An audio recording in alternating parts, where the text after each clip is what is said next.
Have you ever wondered why some athletes can nail a perfect shot they've never physically practiced? Or how students can master complex concepts just by imagining them?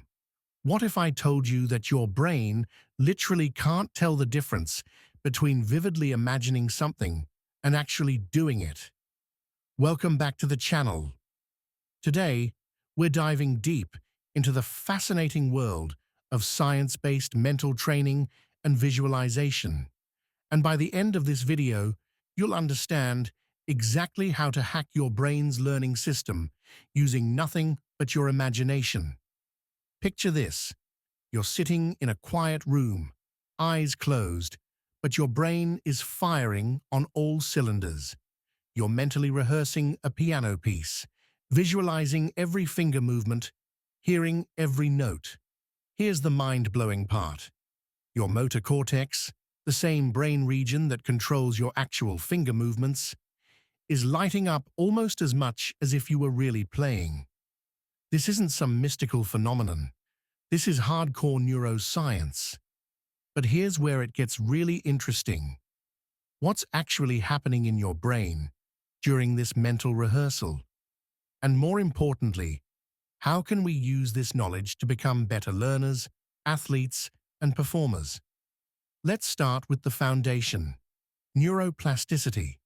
Your brain is constantly rewiring itself through a process called synaptic plasticity, where connections between neurons either strengthen or weaken based on how often they're used. When you mentally visualize performing a skill, you're actually triggering long-term potentiation. That's the fancy term for making neural connections stronger. Think about it this way. Every time you vividly imagine performing a movement or solving a problem, you're essentially giving your brain a practice session. The neurons fire together, creating and reinforcing the same pathways that would activate during actual physical practice. This is why mental training works. Your brain treats vivid mental rehearsal almost like real experience. But here's what's fascinating. It's not just about strengthening the right connections. Mental visualization also involves long-term depression, where your brain actively weakens incorrect or inefficient neural patterns. So you're not just building the right pathways, you're literally suppressing the wrong ones. It's like having a personal trainer for your neural networks. Now let's talk about motor imagery. That's the technical term for mentally rehearsing physical movements.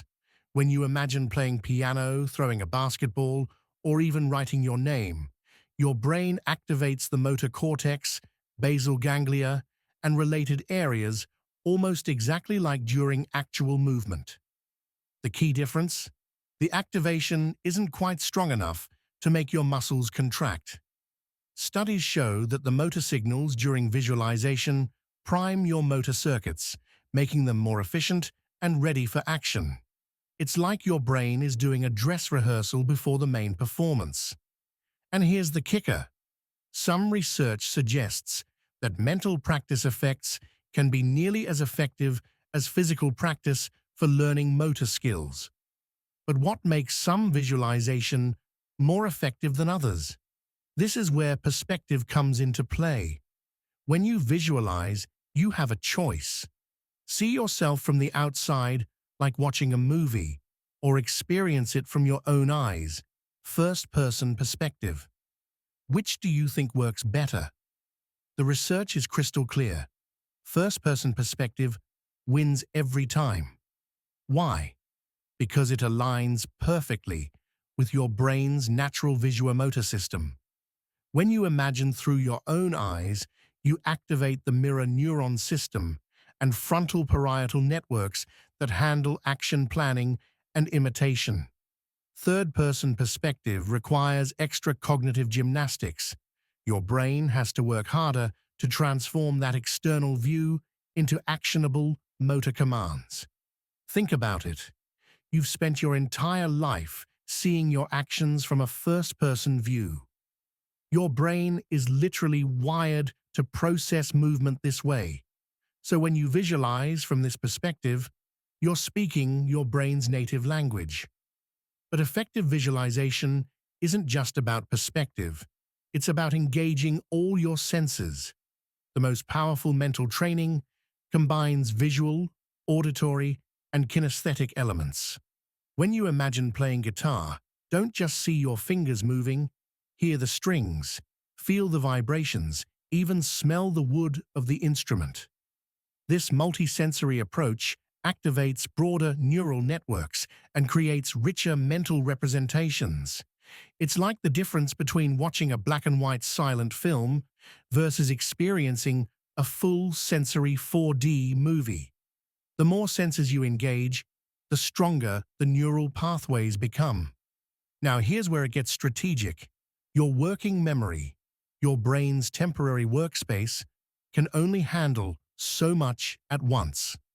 Cognitive load. Theory tells us that the sweet spot for mental training is around 5 to 15 minutes per session. Why? Because your working memory can typically hold about 5 to 9 chunks of information for about 20 to 30 seconds without rehearsal. This means those marathon visualization sessions might actually be counterproductive. Your brain needs time to consolidate what it's learned. Short, focused sessions with clear goals work better than long, unfocused ones. Think quality over quantity. And here's a pro tip. Combining visualization with relaxation techniques creates the perfect learning state. When you're relaxed, your attention is more focused, your mental images are more vivid, and your brain is more receptive to forming new neural connections. Stress and anxiety literally block the neuroplasticity mechanisms that make visualization effective. But what about mistakes? How does your brain handle errors during mental practice? This is where it gets really sophisticated. Your anterior cingulate cortex, your brain's error detection system, monitors for discrepancies between intended and imagined outcomes. When it spots a mismatch, it triggers corrective mechanisms. This means you can literally practice fixing mistakes in your head.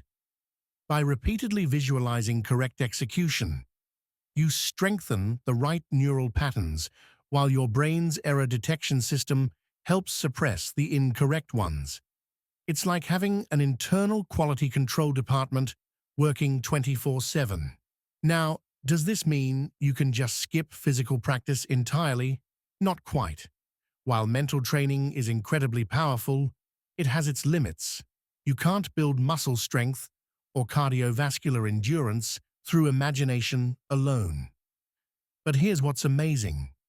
When you combine mental and physical practice, you get synergistic effects that are greater than either approach alone. The optimal approach? Use visualization before physical practice to prime your motor systems.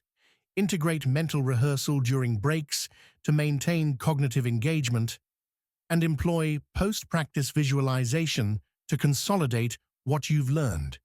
It's like having a 3-stage rocket for skill acquisition, and we're just scratching the surface. Virtual reality is taking visualization to the next level by providing immersive, multisensory environments that engage spatial processing networks more robustly than traditional mental imagery. VR allows you to practice skills at scales and in environments impossible in real life, like navigating through a magnified brain model or practicing surgery without risk. Even more exciting, we're seeing the emergence of AI-driven personalized visualization coaching that uses real-time brain data from EEG and other biosensors.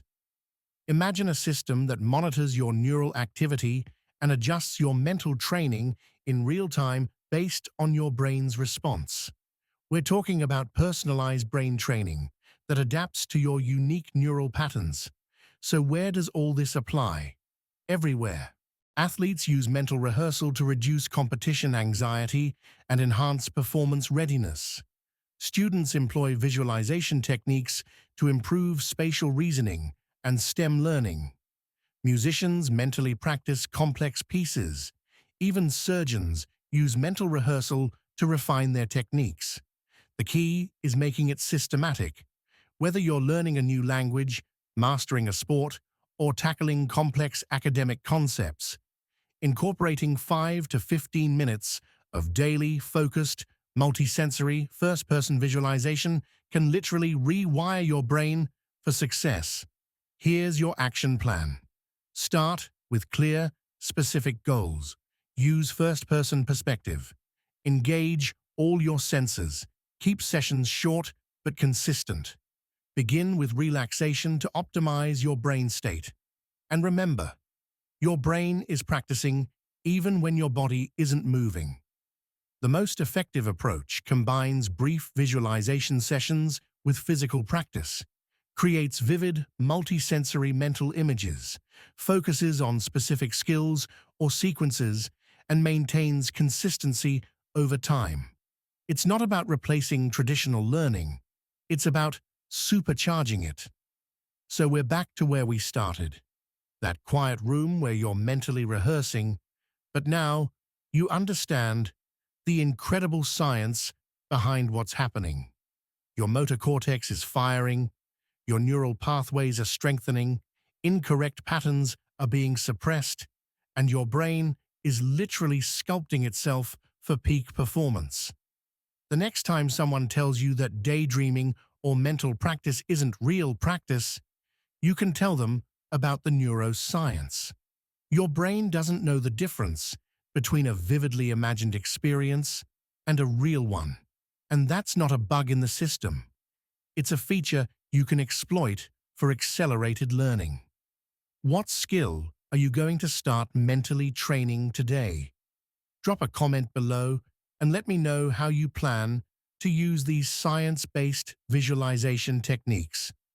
And if this video helped you understand the power of your own mind, hit that like button and subscribe for more science-backed strategies to optimize your learning and performance.